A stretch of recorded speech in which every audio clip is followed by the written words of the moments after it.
welcome back to my channel. Hope you all are doing good and happy Saturday.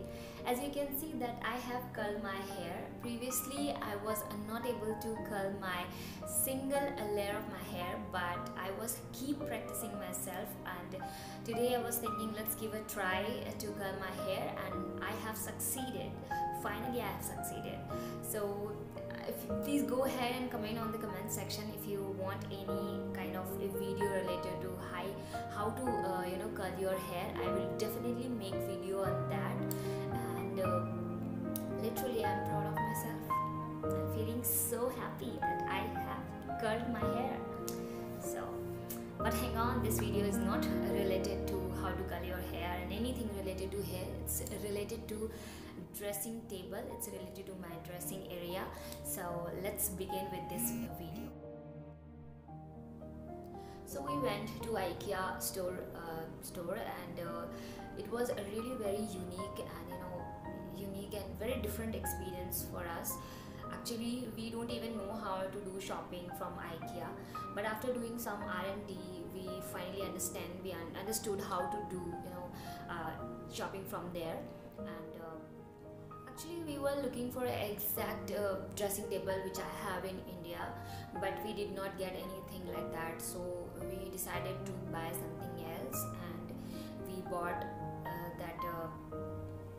that dresser with mirror, and both are separate. And we bought this plant, this money plant, and I love greenery, so that's why we bought this one. And also we bought this small plant, if you can see. So I want you to let's get started with the video. I want to share my experience with IKEA, so let's begin with the video.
share it with your friends, and don't forget to subscribe my channel if you haven't yet. And also please give a comment that which one you like the most. So and that's it from my side. I will meet you in very nice video with the nice another video. And so till then, bye bye, see you, love you.